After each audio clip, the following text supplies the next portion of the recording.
Hello friends, welcome to my YouTube channel deep world. आज मैं आपको बताने जा रहा हूँ फोर्स और प्रेशर के बारे में। जैसे आपको पता है, फोर्स किसी भी चीज़ पे अप्लाई हो सकता है, चाहे वो छोटी हो या फिर वो कितनी भी बड़ी हो। फोर्स सब पे सिमिलरली अप्लाई होता है। फोर्स को अप्लाई करने के लिए दो चीज़ों की ज़रूरत होती है। पहली चीज़ जो होती है वो होती है एक ऑब्जेक्ट जिस पे वो जो फोर्स है वो अप्लाई हो रहा होता है, और जो दूसरा है वो है ऑब्जेक्ट जो कि इस ऑब्जेक्ट पे वो फोर्स अप्लाई कर रहा है।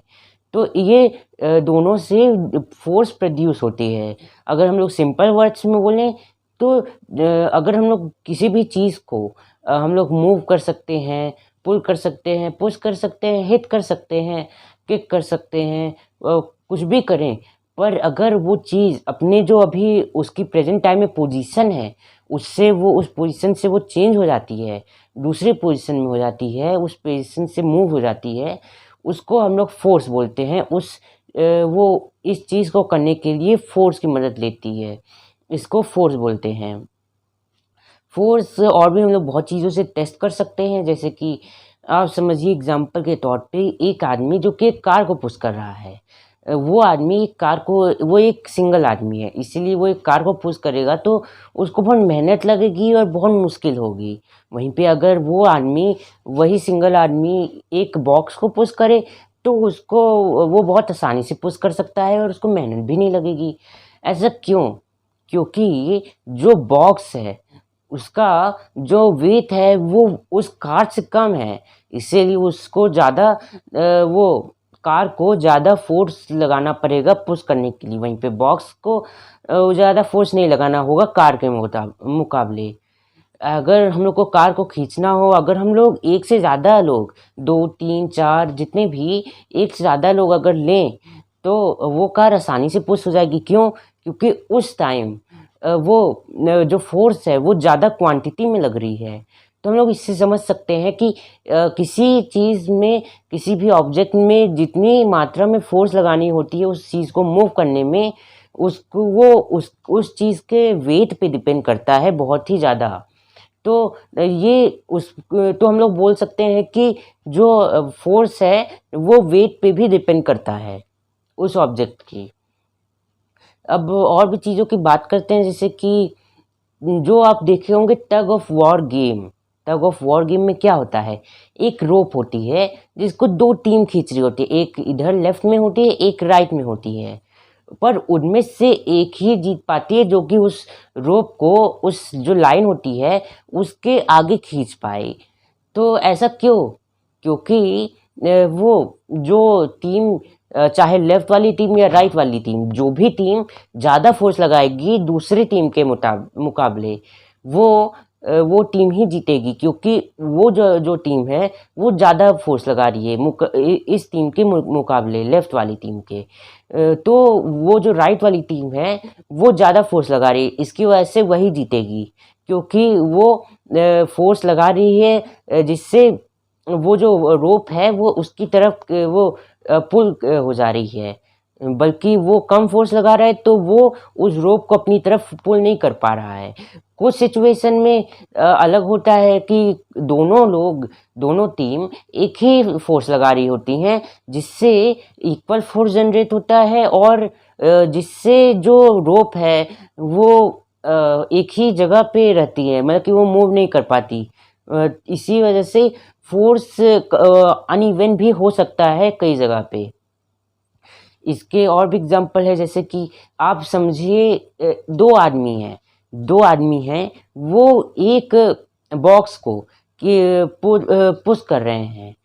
तो अगर वो दोनों आदमी एक ही तरफ से बॉक्स को पुश करेंगे, समझिए राइट साइड से दोनों आदमी पुश कर रहे हैं, तो बॉक्स आसानी से पुश हो जाएगा। पर अगर दोनों अलग अलग साइड से, लेफ्ट और राइट साइड से पुश करेंगे तो क्या होगा, ये टग ऑफ वॉर गेम की तरह ही होगा।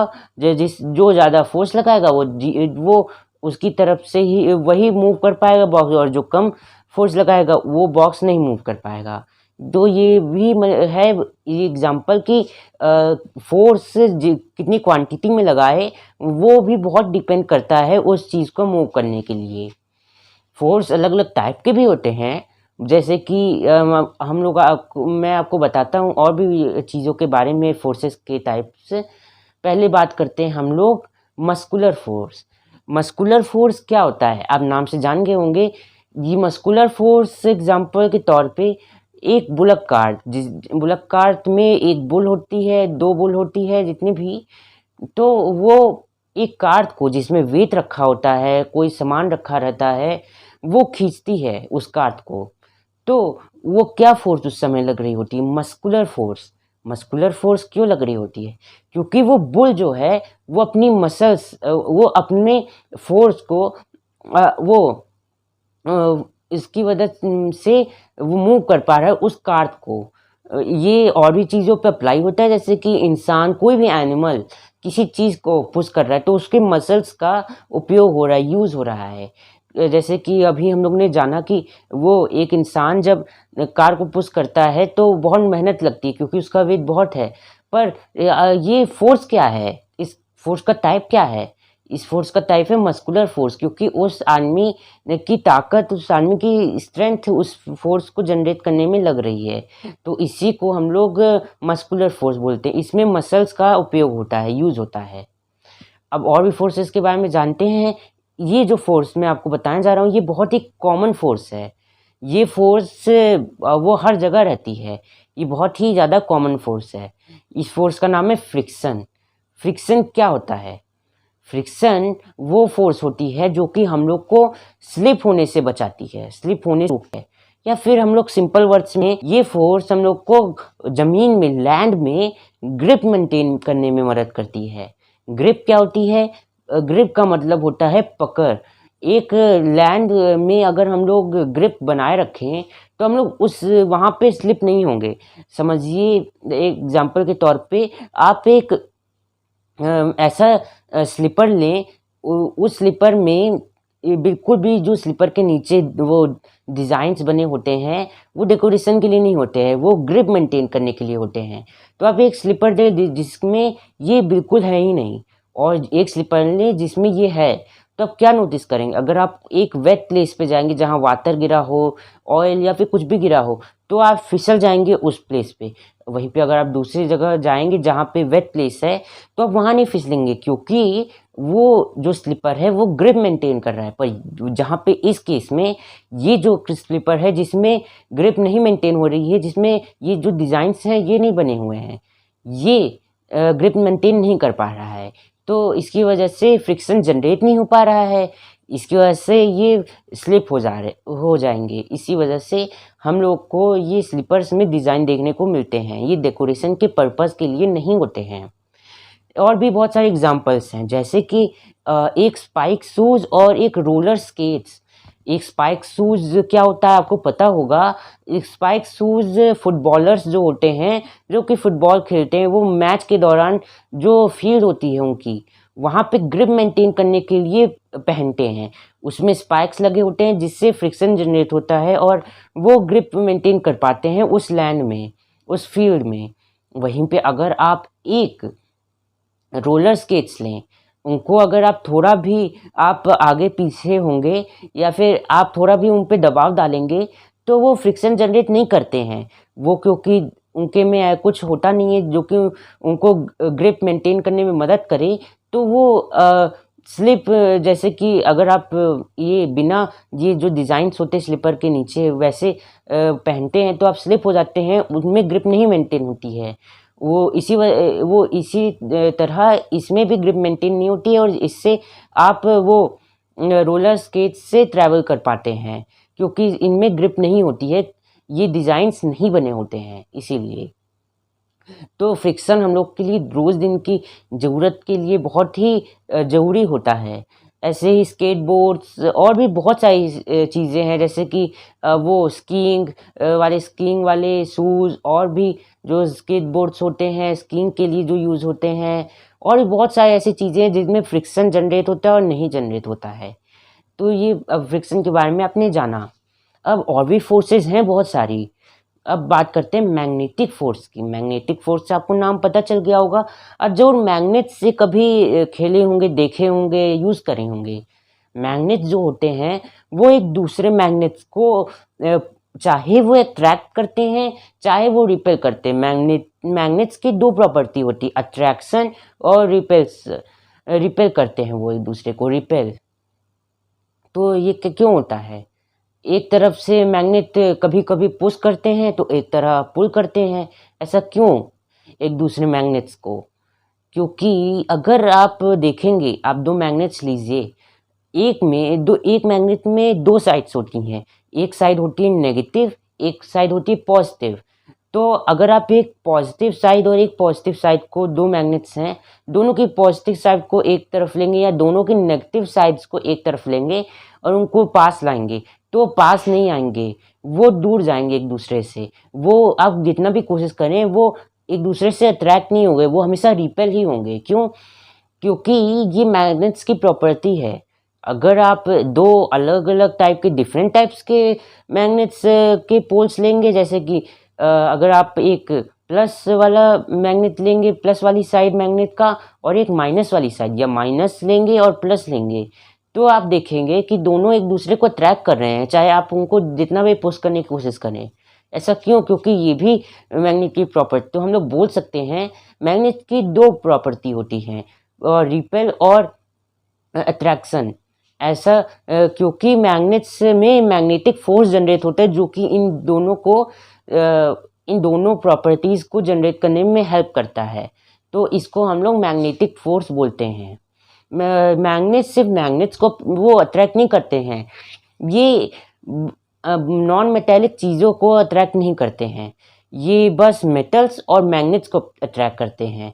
मेटल्स में हो गया आयरन, एल्यूमिनियम, जो भी चीज़ मेटेलिक होती है उसको ये अट्रैक्ट करते हैं। और जो नॉन मेटल्स होते हैं, प्लास्टिक्स और वुड और भी बहुत सारे, इन सबको ये अट्रैक्ट नहीं करते हैं, क्योंकि ये सबकी प्रॉपर्टीज़ ऐसी नहीं है जो मैग्नेट्स को उनकी तरफ अट्रैक्ट करें। तो ये हो गया मैग्नेटिक फोर्स के बारे में। हम बात करते हैं वो इलेक्ट्रोस्टैटिक फोर्स के बारे में। इलेक्ट्रोस्टैटिक फोर्स हो सकता है आपको पता हो सकता है आपको नहीं पता हो, पर मैं आपको बताता हूँ। इलेक्ट्रोस्टैटिक फोर्स वो फोर्स होती है जो कि अगर आप किसी चीज़ को रब करेंगे किसी चीज़ पे, तो उनमें एक एनर्जी जनरेट होती है, एक एनर्जी जो कि किसी भी चीज़ को मैग्नेट्स की तरह अपने ऊपर वो अंदर पुल करने में मदद करती है, अपने पास वो अट्रैक्ट करने में मदद करती है। जैसे कि आप ये टेस्ट भी कर सकते हैं बहुत आसानी से। एक स्टिक लीजिए आप और उसको किसी पेपर पे रब कीजिए। बहुत कुछ देर तक रब करने के बाद आप उसको दूसरी सेम स्टिक्स उसकी तरह ही एक दूसरी स्टिक पे अगर आप पास ले जाएंगे उसको तुरंत, तो वो दूसरी स्टिक है उसको ये अपने ऊपर अट्रैक्ट करेगी। ऐसा क्यों? क्योंकि इसमें ये एनर्जी जनरेट हो रही है, ये इलेक्ट्रोस्टैटिक फोर्स जनरेट हो रहा है इस स्टिक के अंदर। इसी वजह से ये इलेक्ट्रोस्टैटिक फोर्स की वजह से ये इस चीज़ को, ये स्टिक को अट्रैक्ट कर पा रहा है, ये स्टिक, इसी वजह से ऐसा हो पा रहा है। तो आप और भी चीज़ों की वजह से इसको कर सकते हैं। एक और आसान सा एक्सपेरिमेंट है, जैसे कि आप एक कॉम्ब लीजिए जिसको आप अपने हेयर्स में बार बार वो कॉम्ब कीजिए, उसको बार बार अपने हेयर्स में, जैसे कि आपने मैं वो स्टिक को पेपर में रब किया, वैसे ही इसको भी आप अपने वो कॉम्ब को हेयर में कीजिए। अगर आप कुछ देर के बाद देखेंगे, अगर आप ध्यान से देखेंगे मिरर में या फिर आप देखेंगे तो आप वो नोटिस करेंगे कि ये जो कॉम्ब है ये आपके बालों को अट्रैक्ट कर रही है अपनी तरफ। क्यों? क्योंकि इसमें भी इलेक्ट्रोस्टैटिक फोर्स जनरेट हो रहा है। तो ये होता है इलेक्ट्रोस्टैटिक फोर्स। ये किसी भी चीज़ों में मैग्नेट्स की तरह ये एनर्जी जो कि मैग्नेट में होती है, ये प्रॉपर्टीज़ जो मैग्नेट्स में होती है, ये उसमें जनरेट कर पाता है, पर ये कुछ ही देर के लिए रहता है ये इलेक्ट्रोस्टैटिक फोर्स, इसलिए ये बहुत जल्दी ख़त्म हो जाता है। ये बात होगी इलेक्ट्रोस्टैटिक फोर्स की। एक और फोर्स है जो कि मैग्नेटिक फोर्स की तरह ही है, पर ये उससे थोड़ा सा अलग है। जैसे कि मैग्नेटिक फोर्स बट मैग्नेट्स पर ही सीमित है, ये फोर्स ग्रेविटी होती है। ग्रेविटेशनल फोर्स, जिसको हम लोग फुल फॉर्म में बोल सकते हैं। ग्रेविटेशनल फोर्स क्या होती है? ग्रेविटेशनल फोर्स वो होती है जो कि हम लोग को अर्थ में वो खींच मतलब कि अगर आप किसी भी चीज़ को देखेंगे, जैसे कार, किसी भी चीज़ को, कार है और बॉक्स को अगर आप कंपेयर करेंगे, आप क्या देखेंगे, आप क्या नोटिस करेंगे? दोनों का वेट दोनों का वेट अलग है। कोई बहुत भारी है, कार बहुत भारी है, तो एक बॉक्स बहुत ही हल्का है। ऐसा क्यों? क्योंकि दोनों में अलग टाइप की वेट वो अप्लाई हो रहा है। मतलब कि ये अलग टाइप का वेट इनमें आ रहा है, क्योंकि बॉक्स का मास जो है वो कम है, वहीं पे कार का मास ज़्यादा है और उसमें ज़्यादा चीज़ें भी हैं। इसलिए सारी चीज़ों को मिला के उस कार का वेट हो रहा है। पर ये आपके दिमाग में आया होगा, वेट कहाँ से जनरेट होता है? वेट ये ग्रेविटेशनल फोर्स की वजह से आता है। ग्रेविटेशनल फोर्स की डिस्कवरी आइजैक न्यूटन ने की थी। इन्होंने वो एक दिन ये ट्री के नीचे बैठे थे, तो इनके पास एक एप्पल गिरा।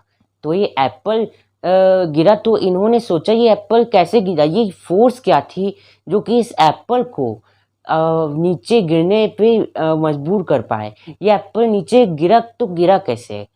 तो ये खोज के ये रिसर्च करे, तो इनकी रिसर्च से पता चला ये ग्रेविटेशनल फोर्स होती है जो कि हर चीज़ को, जो भी चीज़ है अर्थ के एटमॉस्फेयर के अंदर, ये अर्थ के एटमॉस्फेयर के अंदर ये ग्रेविटी उस चीज़ को खींचती है अपने तरफ। हम लोग अपने रोज़ दिन की ज़िंदगी में ये फोर्स रोज़ दिन फील करते हैं। ये हर चीज़ में अप्लाई होती है। ये फोर्स हर जगह होती है, हर प्लैनेट में होती है, पर कुछ जगह ये कम होती है, कुछ जगह ये ज़्यादा होती है। ऐसे कि अर्थ की नॉर्मल है, वहीं पे मून की आप देखेंगे तो ये लो है। अगर आप मून पे जाएँगे अगर, तो आप देखे होंगे एस्ट्रोनॉट्स को मून पे जाते हुए, तो आप देखेंगे कि अगर वो थोड़ा भी कूदेंगे तो वो हवा में उड़ जाएँगे। ऐसा क्यों? क्योंकि वहाँ की फोर्स बहुत कम है। वहाँ पे चलने में भी बहुत ही वो होता है कि आप अगर थोड़ा-सा भी ऊपर जाएँगे, तो आप वो हवा में चले जाएँगे। इसी वजह से इसकी फ़ोर्स बहुत कम होती है, और ये ग्रेविटी इसमें बहुत कम होती है। वह कुछ में अर्थ से ज़्यादा ग्रेविटी होती है, कुछ में बहुत कम होती है। बहुत सारे प्लैनेट्स हैं जिसमें अर्थ की तरह ही ग्रेविटी होती है। ये बहुत सारे हर पर ये बात है कि हर प्लैनेट में ग्रेविटी होती है। तो ये हम लोग ये बात करी ग्रेविटी की। ये भी मैग्नेटिक फ़ोर्स की तरह ही होती है, पर ये प्लैनेट्स में पाई जाती है। अब बात करते हैं प्रेशर की। प्रेशर इस चैप्टर का दूसरा पार्ट है। अभी हम लोगों ने फ़ोर्स के बारे में जाना, प्रेशर के बारे में जानते। प्रेशर क्या होता है? प्रेशर मतलब कि दबाव। प्रेशर आप हमेशा अपने आसपास फ़ील करते होंगे। हम लोग एक एग्ज़ाम्पल लेते हैं, एक एक्सपेरिमेंट या फिर आप बोल सकते हैं टेस्ट करते हैं। अगर आप एक समझ लीजिए एक आप ग्लास का कंटेनर लें, ग्लास का कंटेनर या फिर एक बड़ा सा रेक्टेंगुलर सा बॉक्स ग्लास का, तो आप उसमें सारी एयर निकाल दें। ये बहुत मुश्किल काम होता है, पर फिर भी अगर आप उसमें सारी एयर निकाल दें, तब क्या देखेंगे? वो ग्लास टूट जाएगा। ऐसा क्यों? क्यों? क्योंकि जो बाहर की एयर है, वो उस ग्लास के अंदर जो वैक्यूम है क्रिएट हुआ है, वैक्यूम वो होता है जो कि जब वहाँ पे कोई भी एयर नहीं रहती है, तो वहाँ पे वैक्यूम क्रिएट हो जाता है, वहाँ पे कुछ नहीं होता। ये वैक्यूम स्पेस में भी होता है। तो यहाँ पे वैक्यूम है। ये वैक्यूम को भरने के लिए जो एयर है वो ग्लास पे दबाव, प्रेशर जिसको हम लोग बोलते हैं, जो कि हम लोग अभी जानने वाले हैं। ये प्रेशर को वो करती है। प्रेशर इस ग्लास पे वो दबाव डालती है। तो ये ग्लास ये प्रेशर को सहन नहीं कर पाता। एक लिमिट तक ग्लास की भी प्रेशर सहने की एक लिमिट होती है, और वो लिमिट के ऊपर जाने पर ये ग्लास टूट जाता है, चूर-चूर हो जाता है। क्यों? क्योंकि जो एयर है, ये इस वैक्यूम जो प्लेस है, या इसको भरने के लिए बाहर से अंदर आने की कोशिश कर रही है। इसी वजह से ये प्रेशर जनरेट कर रही है, फोर्स की तरह है। ये भी हम लोग फोर्स बोल सकते हैं, पर फिर भी इसको प्रेशर नाम देना ज़्यादा सही है। तो ये प्रेशर जनरेट कर रही है। आप ये और भी बहुत सारी जगह देख सकते होंगे, जैसे कि अगर आप एक बॉटल में प्लास्टिक की बोतल में वो उसके अंदर की एयर निकालेंगे तो ग्लास की तरह नहीं है कि वो टूट जाएगा, पर वो डिफ़ॉर्म हो जाएगा अपने शेप से, क्योंकि इसमें भी ग्लास की तरह एयर नहीं है, इसी वजह से डिफ़ॉर्म हो जाएगा, आप देखे होंगे। तो ये वैक्यूम की वजह से ऐसा होता है, ये प्रेशर इन सब चीज़ों में। और भी अब बात करते हैं, जैसे कि जो ये भी एक प्रेशर है जो कि हम लोग को फ्रिक्शन और वो जो ग्रेविटेशनल फोर्स होती है हम लोग की रोज़ दिन की ज़िंदगी में, ये भी हम लोग रोज़ दिन की ज़िंदगी में आमतौर पर वो फील करते हैं, पर ये हम लोग को वो महसूस नहीं हो पाती है, पर फिर भी ये हम लोग के चारों तरफ रहती है। ऐसा क्यों? हम लोग इसको फील क्यों नहीं कर पाते हैं? ये हम लोग जानते हैं। इसको ये प्रेशर का नाम है एटमॉस्फेरिक प्रेशर। एटमॉस्फेरिक प्रेशर जो होता है वो एटमॉस्फेयर में हम लोग के चारों तरफ अर्थ में ये होता है। ये प्रेशर इतना ज़्यादा होता है कि ये किसी भी चीज़ को वो क्रश कर सकता है। कोई भी चीज़ इसमें क्रश हो सकती है, पर हम लोग क्यों नहीं होते क्रश? कोई भी चीज़ यहाँ पे क्रश क्यों नहीं होती? क्योंकि हम लोग की जो वो है बॉडी, इसका जो वो है प्रेशर, जो बॉडी के अंदर जो प्रेशर है, वो जो बाहर का एटमॉस्फेरिक प्रेशर है, उतने के ही बराबर है। तो इस जो क्योंकि जैसे हम लोग ने जाना फोर्स के बारे में, जब दोनों फोर्स सेम होती है तो क्या होता है, जो ऑब्जेक्ट पे ये दोनों फोर्स लग रही होती है तो वो ऑब्जेक्ट बिल्कुल मूव नहीं होता है, जैसे रोप और बॉक्स की तरह। ये भी वही है, क्योंकि हम लोग की बॉडी के अंदर जो प्रेशर है वो सिमिलर है बाहर के प्रेशर से, तो हम लोग जो है क्रश होने से बच जाते हैं ये एटमॉस्फेरिक प्रेशर की वजह से। इसी वजह से ये एटमॉस्फेरिक प्रेशर हम लोग को क्रश नहीं कर पाता है। तो यही है प्रेशर। प्रेशर बहुत सिंपल होता है, इसको हम लोग दबाव बोलते हैं, और इसको भी हम लोग फोर्स में ही गिनती कर सकते हैं वैसे। तो आज हम लोग ने जाना फोर्स के बारे में, फोर्स कैसे वो जनरेट होती है, फोर्स के टाइप्स के बारे में, फोर्स क्या होती है और फोर्स के अलग-अलग वो कैसे हम लोग इनको जनरेट कर सकते हैं, और बहुत सारी चीज़ों के बारे में। प्रेशर के बारे में भी हम लोग ने जाना, एटमॉस्फेरिक प्रेशर के बारे में हम लोग ने जाना, वैक्यूम के बारे में जाना, और भी बहुत सारी चीज़ों के बारे में। तो आज हम लोगों ने प्रेशर और फोर्स के बारे में डिटेल में जान लिया। अगर आपको मेरी ये वीडियो अच्छी लगी हो तो आप मेरी वीडियो को लाइक कर सकते हैं, मेरे चैनल को सब्सक्राइब कर सकते हैं, और जो सब्सक्राइब करने के बाद अगर आपको बेल आइकन दिख रहा है तो आपको प्लीज़ उसको प्रेस कर दीजिए, जिससे आपको मेरी आने वाली वीडियो की अपडेट सबसे पहले मिल पाए, आपको नोटिफिकेशन पहुंच जाएगी। और अगर आपको मेरी वीडियो अच्छी लगी हो तो आप नीचे कमेंट भी कर सकते हैं, पर अगर आपको कोई नई वीडियो के लिए सजेशन देना हो और कोई वीडियो आप अपनी पसंद की बनवाना चाहते हो तो आप नीचे कमेंट कर सकते हैं। फिर भी आज की वीडियो से मुझे लगता है आपको बहुत चीज़ें को सीखने के लिए मदद मिली होगी। मुझे होप है कि आपको मेरी वीडियो अच्छी लगी होगी। आज के लिए बस इतना ही, मैं आपको किसी और वीडियो में मिलता हूँ, तब तक के लिए बाय बाय।